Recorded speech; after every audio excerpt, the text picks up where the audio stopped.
সরকারি সংস্থার ধীরগতি দেশে বিনিয়োগ আসার পথে বড় বাধা বলে মনে করেন স্থানীয় সরকার মন্ত্রী মির্জা ফখরুল ইসলাম আলমগীর।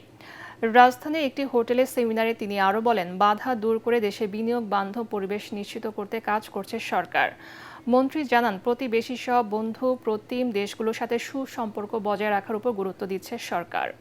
মির্জা ফখরুল বলেন, দেশের রাজনৈতিক স্থিতিশীলতা বজায় থাকলে সব ক্ষেত্রে কাঙ্ক্ষিত উন্নয়ন সম্ভব। বিস্তারিত জানাচ্ছেন মইনুল আহসান।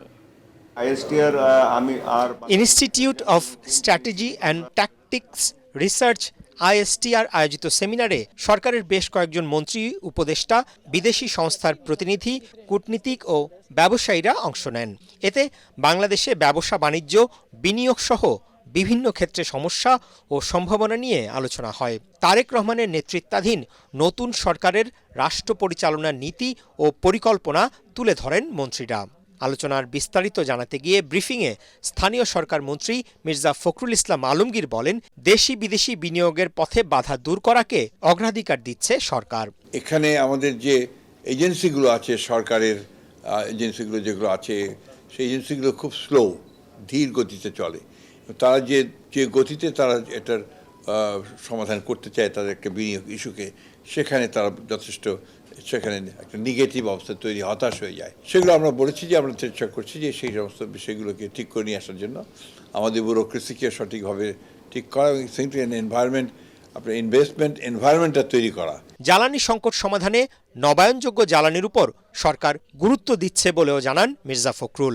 প্রোডাকশন, আপনার গ্যাস এবং তেল উত্তোলন করবার যে কাজগুলো, সেগুলো আমরা শুরু করেছি ইতিমধ্যে। 3 মাস পরের মধ্যেই আমরা সেটাতে আপনার টেন্ডারে যাব বলে আমরা আশা করছি। আমাদের রাজনৈতিক যে সমস্যাগুলো এখানে তৈরি হয়েছিল অতীতে, সে সমস্যা এখনও যে চলে গেছে তা বলবো না, কিন্তু আগের চেয়ে অনেকটা ইতিবাচক হয়েছে।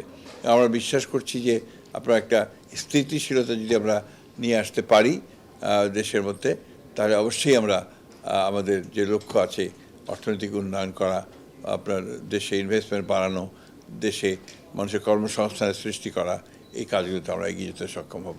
মন্ত্রী উপদেষ্টারা জানান, প্রতিবেশী দেশের সাথে স্থিতিশীল সম্পর্ক বজায় রাখার পাশাপাশি রোহিঙ্গা সংকট সমাধানে কাজ চলছে। আমাদের বে অফ বেঙ্গল যে আছে সেটাকে নিরাপদ রাখা, আমাদের বন্ধুদের সঙ্গে আমাদের সম্পর্ককে স্থিতিশীল রাখা, আমাদের প্রতিবেশীদের সঙ্গে সম্পর্ককে স্থিতিশীল রাখা, এই বিষয়গুলো অবশ্যই আমাদেরকে সমাধান করতে হবে। আগামীর যে বাংলাদেশ আমরা প্রত্যাশা করি, সেখানে আমরা চাই পারস্পরিক সৌহার্দ্য থাকবে, সহাবস্থান থাকবে। সেমিনারে বৈশ্বিক অর্থনৈতিক চ্যালেঞ্জ মোকাবিলা, আঞ্চলিক সহযোগিতা বৃদ্ধি এবং নতুন বিনিয়োগের ক্ষেত্র সৃষ্টির বিষয়ে আলোচকরা তাদের মতামত তুলে ধরেন। Bangladesh wants to develop, need to attract foreign direct investment. Moinul Ahsan, ATN Bangla, Dhaka.